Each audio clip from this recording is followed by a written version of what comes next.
Suamiku yang jahat selalu merayuku. Bab 71. Jika mendapatkan sesuatu akan kehilangan sesuatu. Dia membuka pintu ketika dia mendengar suara di dalam. Di kantor yang luas dan unik, ada meja persegi panjang di tengah, dengan model boneka di kedua sisi, mengenakan semua jenis gaun yang indah. Duduk di depan seorang pria tua yang anggun dengan satu set setelan jas. Dia memakai untaian kalung mutiara air dalam di lehernya dengan rambut putih di sanggul. Kalung itu berukuran seragam dan tebal serta tembus cahaya, dan ada anting mutiara di telinga, dengan sempurna menghadirkan keanggunan lansia. Duduk. Nyonya William memegang sebuah kotak halus di tangannya. Membelai dengan sayang. Chelsea melihat, membungkuk dan duduk. Anda mencariku ada apa? Nyonya William meletakkan kotak itu di atas meja, tetapi tidak pernah meninggalkan tangannya. Dia hanya mengatakan, aku berencana untuk membuka cabang di kota B di negara Z. Kamu harus mengelolanya. Leo hanya ada satunya, dan sejak awal sudah ada aturan tidak akan membuka cabang di berbagai negara, hanya yang satu ini. Dan yang satu ini sudah menerima pesanan dari seluruh dunia. Semuanya adalah layanan satu persatu. Gaun dan gaun pengantin yang keluar dari sini adalah satu-satunya, yang benar-benar unik. Inilah kenapa Leo akan disukai banyak wanita. Terutama ketika menghadiri acara-acara penting, aktris yang berjalan di karpet merah, calon pengantin, dan gaun pengantin semuanya penting bagi mereka. Oleh karena itu adalah pilihan pertama mereka untuk dapat menyesuaikan dan memastikan keunikan yang mutlak. Bukankah itu aturan? Leo tidak akan membuka cabang. Chelsea tidak mengerti. Selain itu, tempat cabang dibuka adalah negara Z, dan yang lebih mengejutkannya adalah lokasinya di kota B. Itu adalah tempat paling eksklusifnya. Jika di negara lain, dia akan setuju tanpa ragu. Nyonya William menghela nafas dan mengatakan tanpa daya, jika kamu ingin mendapatkan sesuatu harus kehilangan sesuatu. Leo didirikan oleh Nyonya William, dan dia yang menetapkan aturan. Sekarang Nyonya William sudah berusia 90, dan aturan ini sudah berlaku 60 tahun. Bagaimana dia bisa melanggar aturan sesuka hati? Nyonya, apakah kamu mengalami kesulitan? Chelsea memandangi kotak yang dibelainya. Sepertinya itu mengandung sesuatu yang sangat berharga. Nyonya William sepertinya tidak mau berbicara lebih banyak. Aku sudah memutuskan. Chelsea merasa ada sesuatu yang tidak biasa di dalamnya, dan keputusan itu terlalu mendadak. Lokasi yang dipilih terlalu kebetulan. Dia tidak percaya ini kebetulan. Jika itu bukan kebetulan, siapa yang ingin dia kembali? Chelsea, jika kamu tidak setuju, tidak ada tempat yang menginginkanmu. Nyonya William melihat keengganan Chelsea dan menghela nafas. Sebenarnya, ini bukan hal yang baik, bagaimanapun juga, itu adalah kampung halamanmu. Chelsea menundukkan kepalanya, merasa sangat rumit. Nyonya, dapatkah kamu memberitahuku mengapa kamu membuat keputusan ini? Karena itu, Nyonya William mengambil kotak yang indah itu. Aku selalu tahu itu milik siapa. Berapapun aku membayarnya, dia tidak akan menjualnya. Kemarin sore, dia bertemu dengan Presiden budiman dari negara Z. Dia mengambil benda ini dan melakukan pertukaran dengannya, dan dia memberikannya padanya. Dan dia ingin membuka cabang di kota B di negara Z, dan penanggung jawabnya adalah Chelsea. Dan juga harus memperingatkan Chelsea bahwa jika dia mencoba meninggalkan Leo, dia akan diblokir oleh industri ini. Yang membuatnya enggan, dia harus pulang ke sana. Chelsea menekan bibirnya erat-erat, seolah mencoba memahami alasannya, dan mengatakan dalam benaknya, seseorang memberimu apa yang selalu kamu inginkan, tetapi ada syaratnya. Syaratnya adalah membuka cabang di kota B negara Z dan aku penanggung jawabnya. Nyonya William menggelengkan kepalanya, bukan karena dia tidak menyetujui kata-kata Chelsea, tetapi dia tidak menyetujui otak Chelsea yang terlalu pintar. Wanita harus sedikit boh. Sebelum lanjut, jangan lupa subscribe, like, komen, dan share ke akun medsos kalian. Suamiku yang jahat selalu merayuku. Bab 72. Dia juga menginginkan cinta. Tanpa mendengar suaranya, dia berbalik, kecil. Namun, orang yang berdiri di belakang bukanlah orang yang dia harapkan sama sekali, tetapi orang yang tidak terduga. "Mengapa kamu di sini?" Chelsea tanpa sadar meringkuk jari-jarinya, mengepalkan pena di tangannya. Freddy melihat sekeliling ruangan, gaya dekorasi bertema putih sederhana, yang sangat terbuka. "Disinilah kamu bekerja." Dia berjalan ke jendela dan melihat keluar. Chelsea meletakkan pena di tangannya dan berdiri, "Aku menanyakan sesuatu padamu." Freddy berbalik, menatapnya, dan mengatakan dengan senyum ringan, "Aku datang ke sini, tentu saja untuk melihatmu." Tangan Chelsea di belakang punggungnya, menggenggam tepi meja, menatap lurus ke arahnya, mencoba melihat hatinya melalui kulit dan dagingnya. Apa yang ingin dia lakukan? Tapi dia tidak bisa melihat apapun. "Pernahkah kamu bertemu Nyonya William?" Meskipun dia bertanya, dia yakin. Dia tidak bisa memikirkan siapa lagi yang akan memaksanya untuk kembali. Freddy datang, menarik kursi di belakangnya, duduk, dan mengatakan terus terang, "Ya." "Kenapa?" Chelsea hampir meraung. Dia tidak bisa memikirkan tujuannya melakukan ini. "Tidak kenapa-napa." Freddy meraih pergelangan tangannya, menariknya, dan membiarkannya duduk di pangkuan. Chelsea menolak dan berusaha keras untuk melepaskan diri dari tangannya. "Aku terluka. Apa urusanku jika kamu terluka?" Chelsea mengatakan tanpa basa-basi. Freddy menghela nafas, "Kamu tidak penasaran, apa yang harus kuberikan pada Nyonya William?" Chelsea ingin tahu tentang apa yang memungkinkan Nyonya William melanggar peraturan yang telah dia tetapkan. "Apa yang kamu berikan padanya?" Chelsea bertanya. "Kamu masuk Leo, kamu seharusnya mendengar tentang suaminya, Tuan William kan?" Freddy membelai punggungnya, mencoba menghiburnya. Chelsea mengangguk, "Aku mendengar bahwa tampaknya mereka sangat saling sayang, tetapi Tuan William meninggal lebih awal, dan istrinya masih sangat muda pada saat itu. Demi dia tidak akan menikah lagi."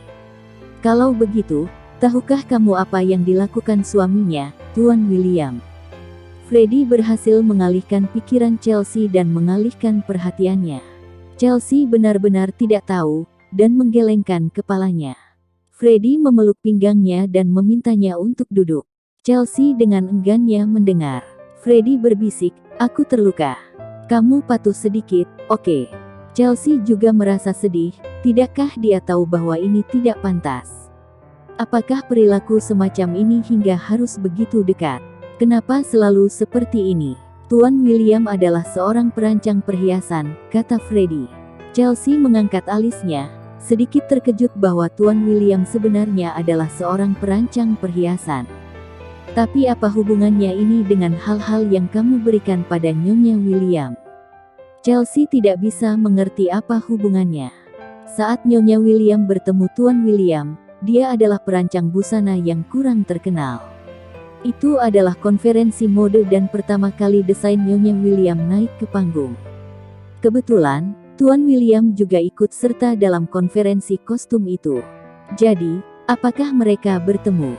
Chelsea sepertinya bisa membayangkan pemandangan saat itu, pasti sangat romantis kan? Ada ekspresi iri di matanya, ketika dia masih muda, dia mendambakan cinta, tapi dia tidak punya kesempatan dan kehilangan haknya. Sekarang dia hanya seorang single parent. Freddy melihat perasaan yang melewati matanya dan mengencangkan pinggangnya dengan erat. Mereka bertemu, tapi itu tidak romantis. Seharusnya itu sangat menyedihkan. Chelsea mengerutkan kening, apakah sesuatu terjadi pada saat itu? Ya, karena seseorang melaporkan bahwa Nyonya William menyalin karya orang lain. Mustahil.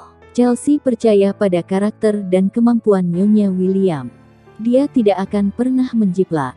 Freddy diam-diam menatapnya dengan marah dan bersemangat, "Ini bukan membicarakanmu, mengapa kamu?"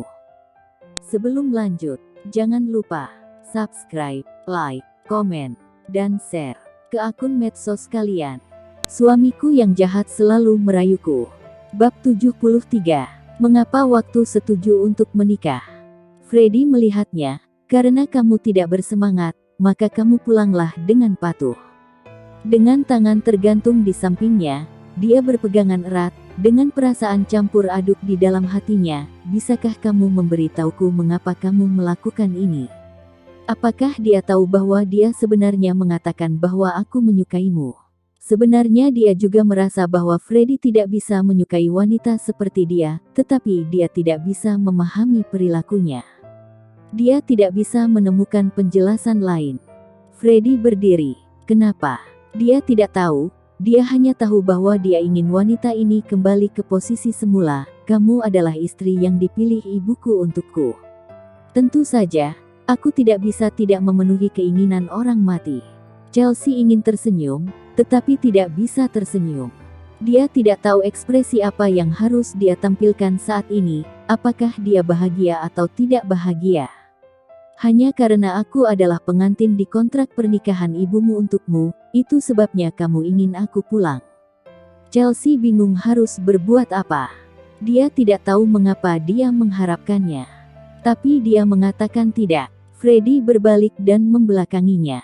Ekspresi wajahnya tersembunyi di lingkaran cahaya yang dibiaskan di luar jendela, dan dia mengatakan dengan samar-samar.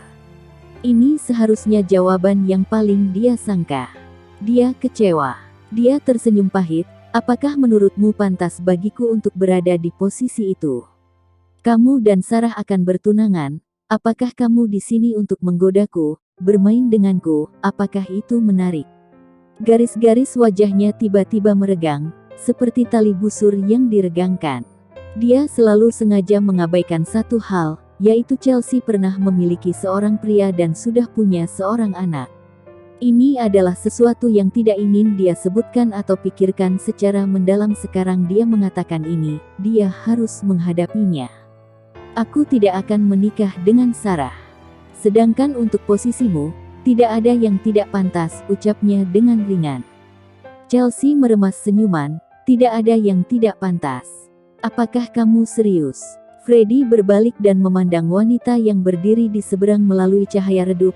"Kamu bukan wanita yang suci, dan aku bukan pria yang baik dan orang yang beriman. Kita adalah sama saja, jangan saling membenci." Jelas itu adalah sesuatu yang sudah aku ketahui, dan tidak tahu mengapa mendengar dia berbicara secara langsung, dan sedikit kecewa. Dia adalah pria normal, dan aneh bahwa Sarah telah bersamanya begitu lama sehingga tidak ada yang terjadi. Dia tahu, dia juga mengerti. Hanya tidak tahu mengapa dia berpikir bahwa dia telah tidur dengan wanita lain, dan dadanya akan terasa sesak dan tidak nyaman. "Aku akan pulang hari ini." Dia datang ke sini hari ini untuk memberitahunya tentang ini. Ya, Chelsea menoleh dan tidak melihatnya. Berpura-pura sangat tenang. Berdengung. Telepon yang diletakkan Chelsea di atas meja tiba-tiba bergetar. Dia menoleh dan melihat bahwa itu adalah nama putranya dan mengulurkan tangan untuk mengambilnya. "Jessie, Ibu, bisakah kamu datang ke sekolah untuk menjemputku hari ini?" Jessie bertanya. "Tentu saja. Tidak ada yang penting lebih dari putranya." Dia melirik jam di atas meja. "Kamu ingin aku ke sana jam berapa? Bisakah kamu datang sekarang?" "Bisa. Kalau begitu aku akan menunggumu." "Baiklah." Setelah menutup telepon, Chelsea menutup telepon. Dia menutup kertas dan mengambil kertas gambar. Dia akan pergi. Ketika dia melihat Freddy berdiri di belakangnya, dia ingat bahwa masih ada orang di sini. "Aku mau pergi, Chelsea mengerutkan bibirnya. "Anakku ingin aku menjemputnya." Freddy baru saja mendengarnya, memikirkan betapa membencinya anak itu padanya. Dia tidak bisa menahan diri untuk bertanya, "Apakah kamu berbicara buruk tentang aku padanya?" Chelsea bingung saat mendengarnya. "Mengatakan hal buruk apa tentangmu? Kamu tidak mengatakannya. Mengapa anak itu begitu memusuhiku?" Kali ini Chelsea. Sebelum lanjut, jangan lupa subscribe, like, komen, dan share ke akun medsos kalian. Suamiku yang jahat selalu merayuku. Bab 74. Mengenali situasi lawan dan langsung menyerang. Tangan Liana yang sedang mencuci sayuran berhenti sejenak, seolah-olah dia tidak menyangka putrinya tiba-tiba akan bertanya tentang ini. "Bagaimana pendapatmu tentang ini?" Chelsea menundukkan kepalanya, hanya ingin tahu, bagaimanapun juga, ketika aku bertunangan dengannya, aku baru berusia 2 tahun, kenapa kamu? Aku tidak dapat mengingat kejadian yang lalu. Liana tidak ingin menyebutkan kejadian yang lalu. Dia meletakkan piring yang sudah dicuci ke dalam bingkai, melihat pada putrinya, dan dengan peka menemukan kenormalannya, katakan, ada urusan apa? Chelsea dapat melihat bahwa Liana enggan mengatakan, dia juga tidak terus bertanya, tetapi mengambil kesempatan untuk menguji, Nyonya William, ingin aku membuka cabang dan ingin aku menjadi orang yang bertanggung jawab mengurusnya. Ini hal yang bagus, jawab Liana. Dia mendorong putrinya, aku akan memotong sayuran. Chelsea minggir, bersandar di tempat kompor, dan berpikir sejenak, tapi alamat cabangnya ada di dalam negeri. Apa? Sebelum Chelsea selesai berbicara, Liana telah memotongnya. Dia juga tahu bahwa Leo memiliki aturan, yaitu tidak akan membuka cabang di berbagai negara. Mengapa Nyonya William tiba-tiba membuka cabang? Liana mengerutkan kening. Hal-hal yang terjadi belakangan ini agak aneh. Dia meletakkan pisau dapur, menyekat tangannya pada celemek, dan meraih lengan putrinya. Sejujurnya, apakah ini ada hubungannya dengan dia? Masalah ini tidak bisa dirahasiakan. Jika dia ingin kembali ke dalam negeri, cepat atau lambat Liana akan mengetahuinya. Chelsea mengakui, bagaimana menurutmu? Liana menatap dengan marah, mengapa dia tidak memiliki ingatan yang panjang? Katakan padaku, bagaimana keadaanmu saat itu? Di mana dia saat kamu yang paling sulit? Jika tidak ada Dr. Tanjung, bagaimana mungkin ada dirimu sekarang? Bagaimana kamu bisa tidak tahu? Chelsea menoleh, memang, dia tidak ingin kembali ke dalam negeri, sebagian karena kejadian sebelumnya, dan sebagian karena Freddy. Dia tahu itu kesepakatan, tetapi saat dia mengajukan gugatan cerai, dia masih sedih. Belakangan, kecelakaan mobil membuatnya semakin kelelahan. Itu sebabnya dia tidak ingin kembali ke tempat yang akan membuatnya menyentuh pemandangan itu. Sikap Nyonya William sangat tegas. Jika tidak kembali, aku bisa kehilangan pekerjaan. Dia adalah satu-satunya orang yang memiliki penghasilan dalam keluarga, dan pekerjaan ini sangat penting baginya. Liana mengambil pisau dapur lagi, mengiris keripik kentang satu persatu, dan terdiam beberapa saat, bukan tidak mungkin untuk kembali. Chelsea sedikit tidak bisa dipercaya, Liana akan mengalah. Tapi aku punya syarat. Chelsea menghela nafas, tahu dia tidak begitu mudah setuju. Kamu berjanji untuk menikah dengan Dr. Tanjung, dan aku akan setuju. Liana juga menyatakan syaratnya. Dibandingkan dengan Freddy, dia lebih optimis tentang Felix yang telah membantu Chelsea. Ibu, aku belum membahas ini. Jika kamu ingin melompat ke dalam lubang api, aku tidak dapat mendorongmu lagi. Kamu adalah putriku. Aku melakukannya demi kebaikanmu. Apa yang tidak baik dari Dr. Tanjung? Dia tampan, dan punya kemampuan. Yang terpenting adalah dia menyukaimu. Hanya ada beberapa pria yang bisa menunggu seperti ini selama 6 tahun. Liana memandang anaknya dengan serius. Apakah hatimu terbuat dari batu? Tidak bisakah kamu melihat apa yang selama ini dia lakukan? Memang, Felix sangat baik. Di saat tersulitnya, dia tinggal bersamanya, mengatur keluarganya dan merawatnya. Dia tahu semua perasaan ini. Tetapi aku, jika dia keberatan, jika sudah punya anak, bisakah dia menunggumu begitu lama? Liana juga khawatir. Felix prihatin tentang kehamilan dan anak Chelsea, tetapi dia menggunakan tindakan untuk membuat Liana mengubah ide ini. Jika peduli, khawatir dia tidak akan bersama Chelsea begitu lama. Chelsea masih muda dah. Sebelum lanjut, jangan lupa subscribe, like, komen, dan share ke akun medsos kalian. Suamiku yang jahat selalu merayuku. Bab 75. Tidak bisa membujuk. Rumahnya tidak terlalu besar, tetapi didekorasi dengan sangat hangat. Dapurnya ada meja makan persegi panjang dan satu keluarga beranggotakan 4 orang. Karena Liana tidak setuju dengan Chelsea untuk pulang, jika pulang dia harus bersama Felix, yang membuat suasana di atas meja makan menjadi sangat membosankan. Hanya Priska yang tidak tahu apa-apa, duduk di pelukan Chelsea dan memintanya untuk menyuapinya. "Bu, aku mau telur kukus." Priska mengulurkan jari kelingkingnya dan menunjuk telur kukus yang selembut tahu. Chelsea menggunakan sendok untuk menyendoknya dan memasukkannya ke dalam mulutnya. Jessie memandangi adiknya yang bodoh dan menghela nafas seperti orang dewasa dengan masalah. Chelsea mengambil sayuran untuknya. "Anak-anak, jangan cemberut." Jessie menghela napas. Anak ini, mengapa semakin dia berbicara tentang dia, semakin kecanduan. "Jessie, perhatikan sikapmu." Meskipun Chelsea menegur, tetapi dia tidak memiliki ekspresi serius. Dia masih enggan untuk memarahinya atau berbicara kasar kepadanya. "Apakah aku masih ada nafsu makan?" Jessie menuangkan air dingin padanya. "Jika kamu tidak membujuk nenek, bagaimana dengan pekerjaannya?" Jessie lebih khawatir daripada Chelsea. "Nak, jangan khawatirkah tentang urusan orang dewasa? Makan enak dan pergi ke sekolah. Itulah yang harus kamu lakukan." Liana mengisinya dengan semangkuk sup. "Makanlah makananmu, kamu tidak diperbolehkan ikut serta dalam urusan orang dewasa."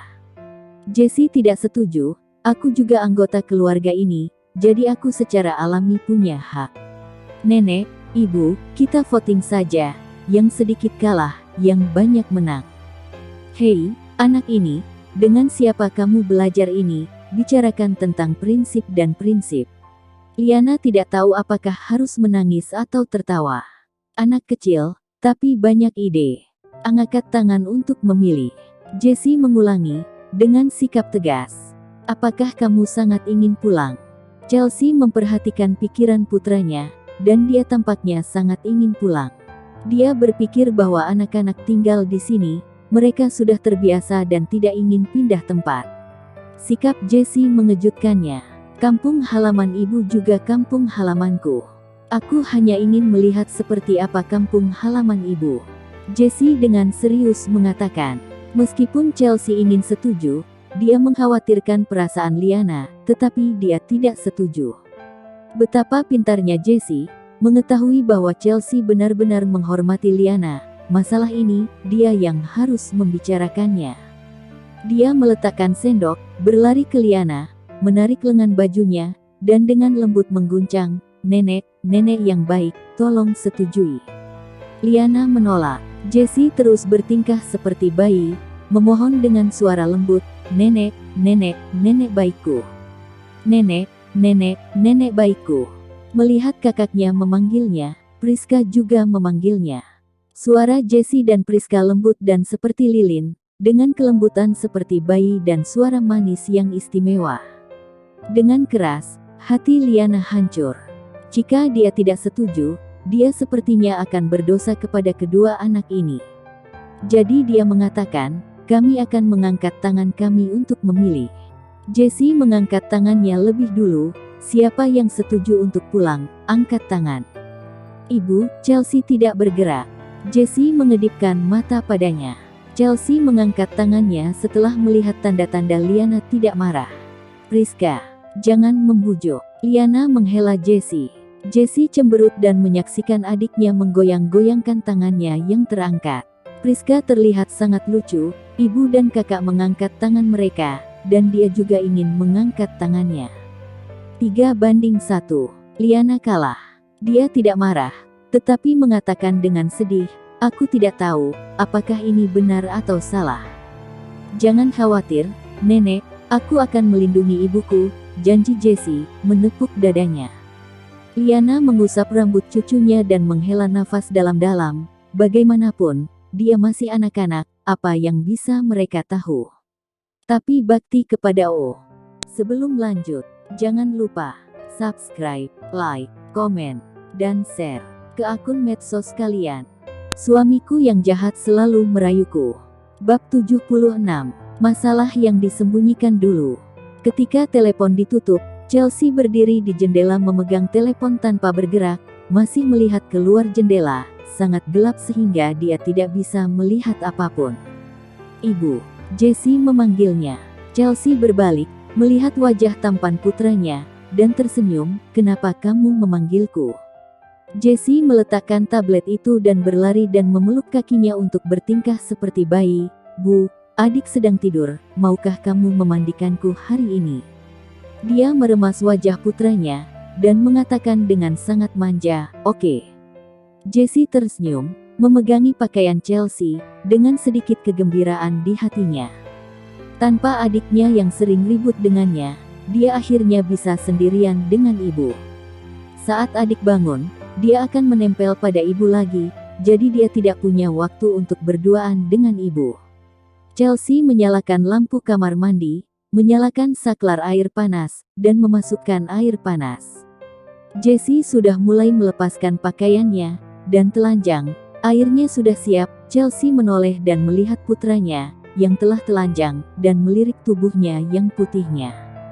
Jesse mendapati dirinya.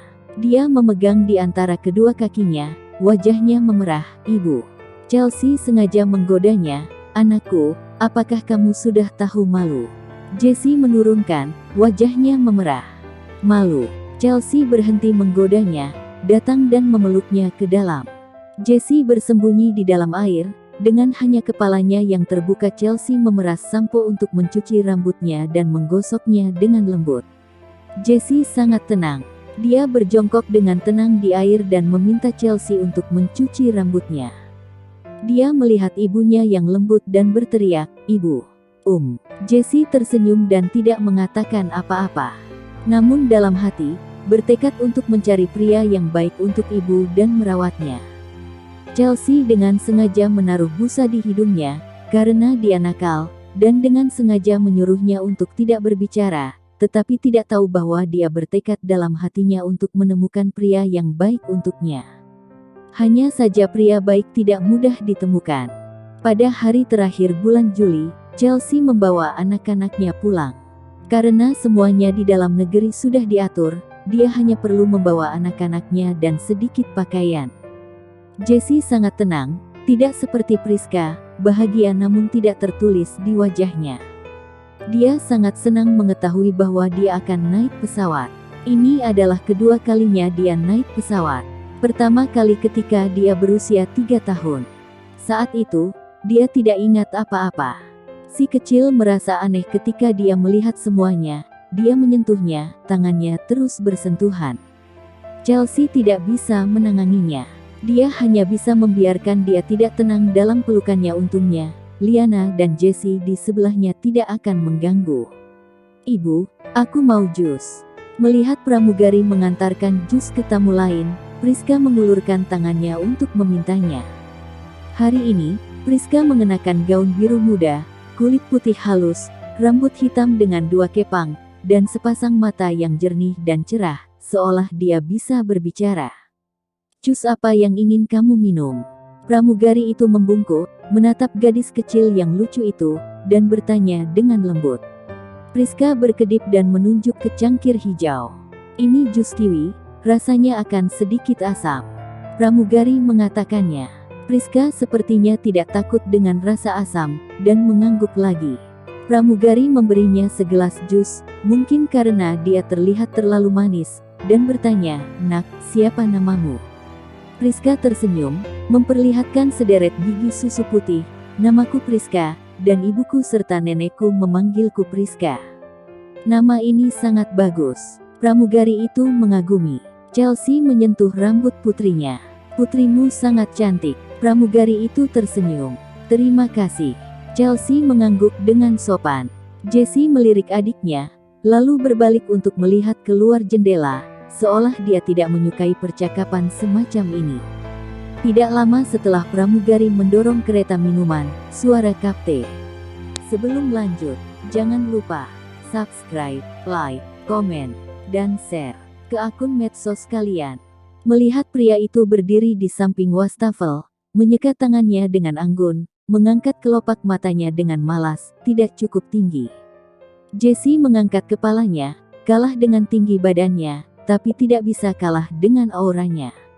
"Aku tidak jadi pipis." Dia tidak bisa mengakui di depan pria itu bahwa dia tidak cukup tinggi untuk buang air kecil.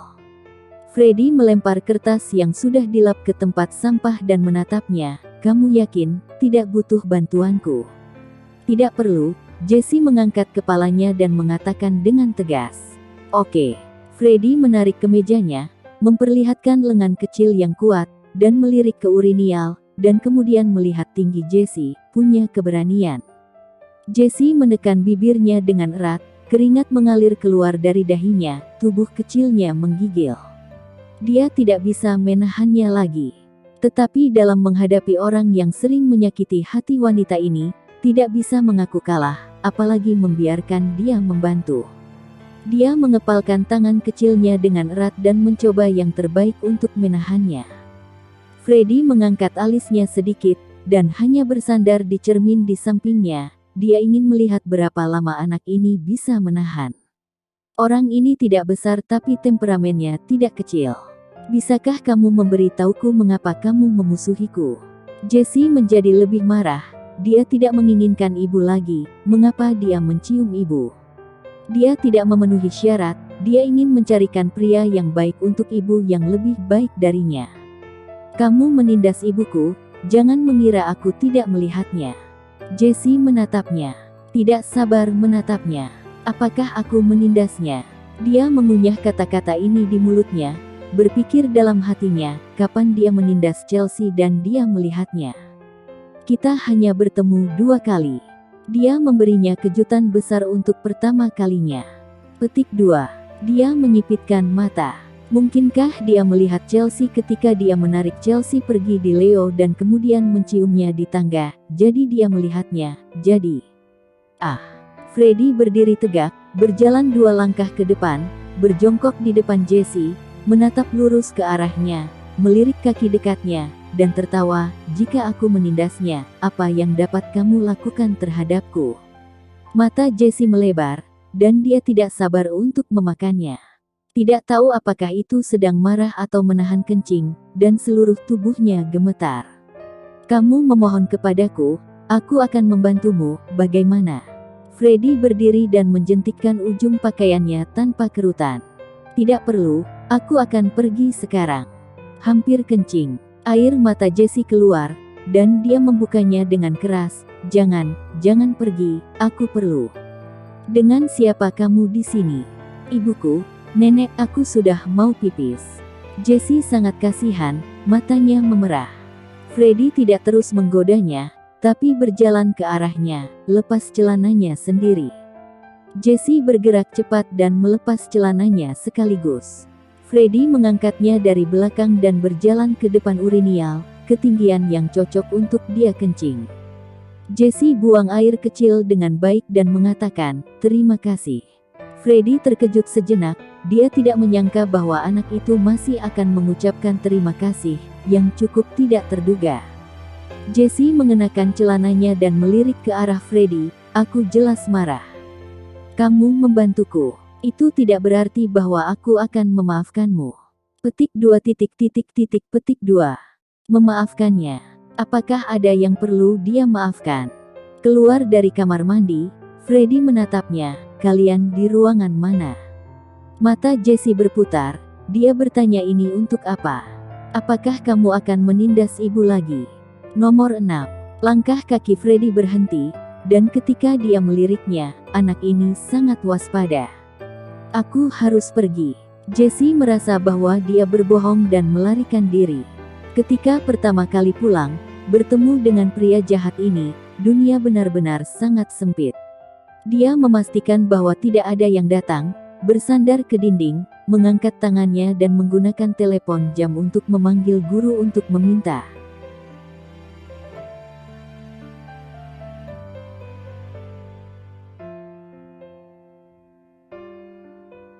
Sebelum lanjut, jangan lupa subscribe, like, komen, dan share ke akun medsos kalian. Suamiku yang jahat selalu merayuku. Bab 78. Ada seseorang membantu untuk membayar semuanya untukmu.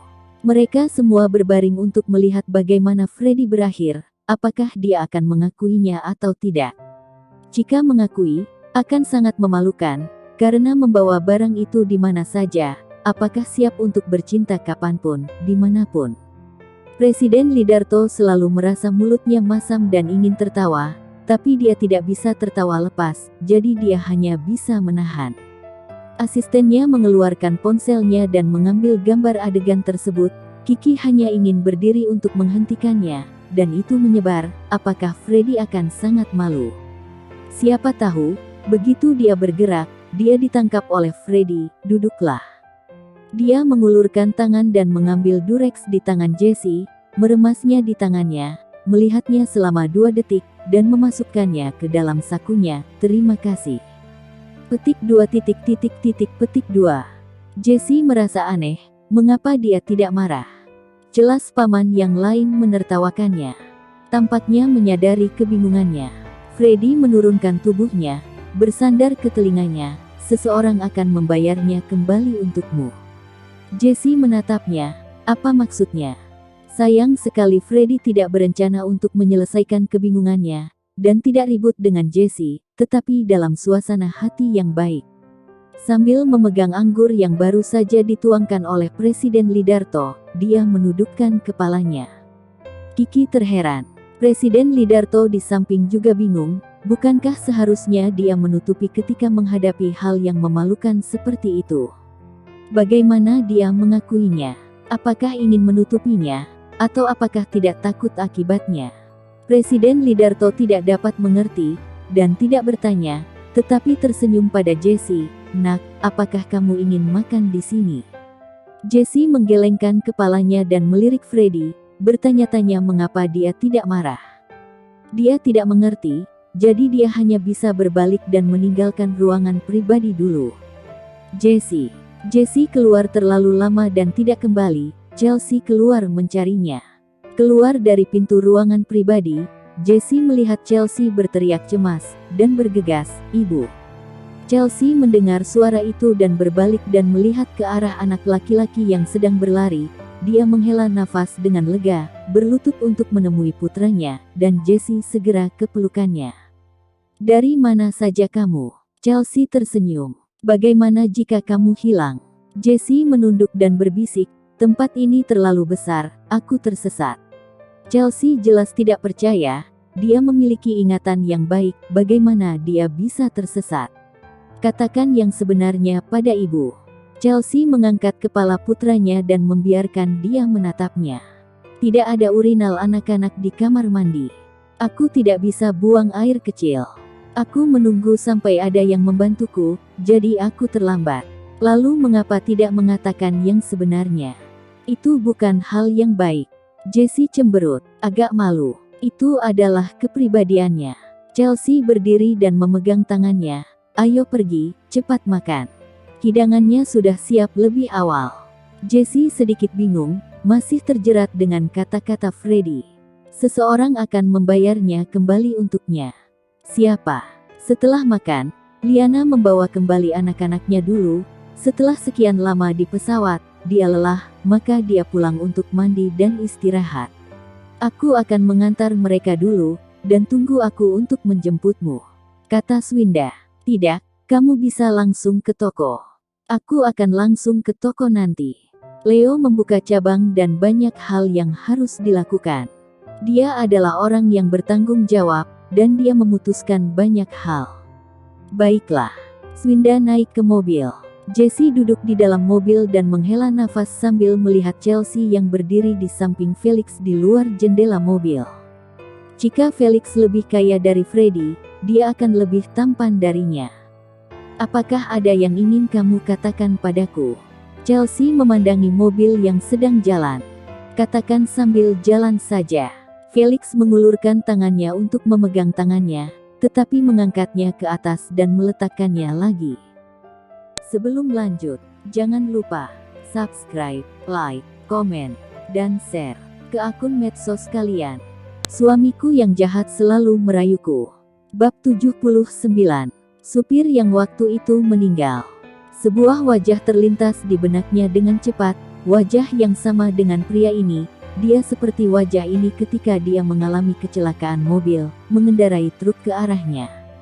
Dia masih ingat dengan jelas hati yang mendebarkan, dan sekarang dia masih memiliki ketakutan yang tersisa, jadi dia mengingatnya dengan jelas.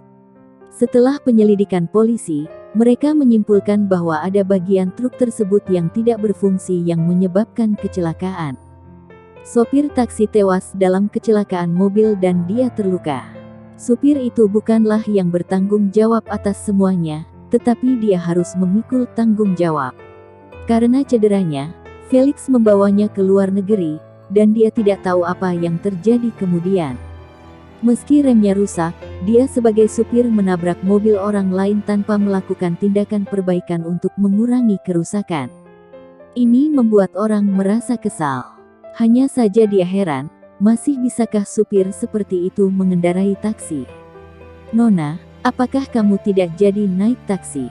Pria itu bertanya lagi, seolah-olah dia tidak memiliki kesan tentang Chelsea. Raut wajah Chelsea tidak hanya suram, tetapi bahkan suaranya dingin. "Orang sepertimu bisa mengendarai taksi. Hei, apa maksudmu?" Samson Wirya merasa aneh. Dia baru saja memulai bisnis dan tidak peduli dia naik atau tidak. Mengapa dia berbicara untuk menyakiti orang lain? Chelsea tidak ingin peduli dengan hal-hal di masa lalu. Bagaimanapun, dia dan anak-anaknya baik-baik saja, tetapi dia sangat muak dengan orang-orang seperti itu. Dia mengabaikannya dan terus berjalan di sepanjang sisi jalan. Samson marah dan mengemudikan mobil dan mengikutinya. "Halo, apa maksudmu barusan? Katakan dengan jelas, aku tidak mengenalmu." Bukankah tidak sopan menilai seseorang seperti ini? Chelsea mengerutkan kening, dia tidak peduli, dia masih tidak membiarkannya pergi. Dia berdiri diam, "Aku tidak ingin menyebutkan hal-hal sebelumnya. Tolong jangan ikuti aku, oke?" Chelsea mempercepat langkahnya setelah berbicara. Samson yang sedang mengemudi, menginjak rem dengan kesal dan menyaksikan Chelsea pergi dengan hampa. Setelah mendengarkan suaranya membuat dia mengenalnya, tetapi supir itu tidak mengenalnya. Selain itu, cara bicaranya dan amarahnya menunjukkan bahwa dia mengenalnya. Apakah dia kenal kakaknya yang sudah meninggal? Samson mengatupkan giginya dengan erat dan melaju perlahan mengikuti Chelsea. Ingin mencari tahu. Di tengah, Chelsea menghentikan mobil dan pergi ke toko. Tidak melihat seseorang mengikutinya. Chelsea melihat rencana lokasi dan dekorasi toko ketika dia berada di negara A. Sekarang hanya pemeriksaan lokasi aslinya, sekarang hampir selesai didekorasi. Kak Chelsea. Swinda berjalan mendekat dan menunjukkan padanya gambar dekorasi. Lokasinya berada di daerah mewah kota B. Meskipun Nyonya William membuka cabang karena orang lain, bagaimanapun juga itu adalah kerja keras dalam hidupnya, jadi dia tidak akan kabur begitu saja. Pemilihan lokasi atau dekorasi, itu telah dipertimbangkan dengan cermat setelah riset pasar. Semuanya disesuaikan. Mungkin nanti, tapi tidak akan terlalu lama. Sudah akan selesai minggu depan, kata Swinda. Chelsea mengangguk, terima kasih atas kerja kerasmu selama ini. Swinda pada dasarnya melakukan semuanya di sini. Tidak apa-apa. Swinda tersenyum. Dia ditolak oleh Leo pada saat itu, dan Chelsea yang menginginkannya, dan dia memiliki kesempatan untuk bekerja di Leo. Meskipun sekarang dia adalah asisten Chelsea, dia telah belajar banyak. Selain itu, Chelsea sangat baik padanya, tidak pernah pelit dengan pengalamannya sendiri, dan banyak membantunya. Ada aku di sini. Kamu pasti sangat lelah setelah naik pesawat sekian lama. Kembalilah dan istirahat. Di sini aku mengawasinya. Chelsea berpikir sejenak, baiklah, aku akan pulang dulu, telepon aku jika ada masalah. Kedua anak itu baru saja datang ke tempat yang belum familiar, dan tidak tahu apakah sudah teh. Sebelum lanjut, jangan lupa subscribe, like, komen, dan share ke akun medsos kalian. Suamiku yang jahat selalu merayuku. Bab 80. Lebih suka membuktikan diri. Chelsea tidak terkejut bahwa Kiki akan muncul di sini. Dia memaksanya untuk kembali. Dia harus tahu di mana dia tinggal. Dia kebetulan ingin mengatakan sesuatu padanya. Ayo pergi. Chelsea berjalan menuju mobil Kiki. Kiki tidak segera pergi, Tapi melirik ke arah Samson, kamu tidak boleh mengganggunya lagi, jika lain kali aku melihatnya, aku tidak akan bicara dengan baik seperti ini. Setelah memperingatkan pria yang mengganggu Chelsea, Kiki masuk ke dalam mobil. Chelsea begitu diam dan tidak bertanya apa-apa, menatap keluar jendela mobil. Kiki melirik ke arahnya dan mengemudikan mobilnya dengan fokus. Pemandangan di pinggir jalan menjadi semakin akrab. Hampir tidak berubah dalam 6 tahun. Ini adalah jalan menuju villa. Chelsea sedikit tersenyum. Dia masih ingat dengan jelas apa yang terjadi di sini meskipun dia telah tinggal di sini sebentar. Segera mobil berhenti, Chelsea menghela nafas dan menenangkan diri sebelum mendorong pintu lalu turun. Kiki tidak bermaksud masuk, tapi mengatakan padanya, "Presiden Budiman menunggumu di dalam, kamu bisa masuk sendiri." Chelsea meliriknya, "Apakah kamu tahu kenapa dia mencariku? Urusan pribadi bos, aku tidak paham." Chelsea tersenyum. Ini Freddy. Jika ada sesuatu yang tidak menyenangkan baginya, bagaimana dia bisa menyapanya lebih dulu? Kalimat ini menanyakan banyak hal. Dia berjalan ke pintu, menarik napas dalam-dalam, dan membuka pintu. Ruang tamu besar yang luas, ringkas, dan terang benderang, sangat bersih. Terletak di sisi kanan. Di dalamnya juga terdapat piano yang dikirim Tom. Masih dalam posisi itu, sepertinya tidak pernah dipegang. Ketika dia mengalami kecelakaan mobil dan pergi dengan tergesa-gesa, dia tidak membawa apapun, bahkan pakaiannya, apalagi piano. Hampir semua yang ada di sini tidak berubah, perabotan yang masih sama saat dia pergi. Ingat di sini, di lantai 2, pria itu mengenakan kemeja hitam dengan garis leher sedikit terbuka dan kemejanya yang agak ketat, memperlihatkan lengan yang setengah kuat, memegang gelas dengan satu tangan, dan cairan merah di dalamnya, seperti hidup, dan berayun-ayun dengan gerakannya. Chelsea mengangkat kepalanya dan tersenyum, "Tuan Budiman." Ekspresi wajah Freddy sedikit tertegun, "Tuan Budiman."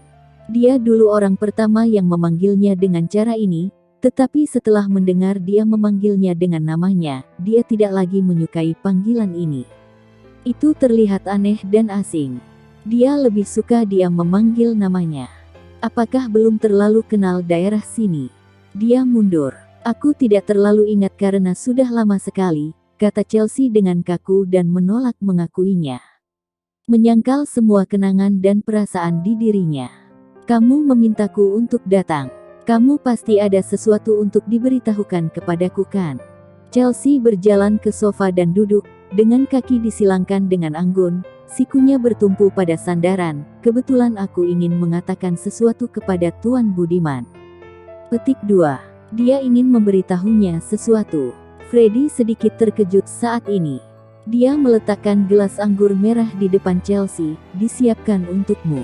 Chelsea mengatakan dengan sopan, "Terima kasih." Freddy mengangkat alisnya. Dengan nada dan penampilan ini, apakah dia benar-benar akan memperlakukannya sebagai orang asing? Dia menekan ketidakbahagiaannya dan duduk di seberangnya. "Apa yang ingin kamu katakan padaku?" Chelsea mengatupkan tangannya erat-erat. 6 tahun lalu kamu mengatakan cerai. Sesuai kesepakatan saat itu, kamu juga harus pergi. Tetapi karena aku, surat cerai tidak dikeluarkan, yang menyebabkan kamu sangat tidak nyaman. Maaf, aku datang kali ini hanya untuk mendapatkan suratnya. Itukah yang ingin kamu katakan padaku? Freddy memotongnya. Dia mengatakan bahwa pertunangan dengan Sarah telah dibatalkan. Dia benar-benar datang untuk memberitahunya tentang ini. Apakah tidak jelas apa yang dia katakan terakhir kali? Wajahnya menjadi suram. "Ya,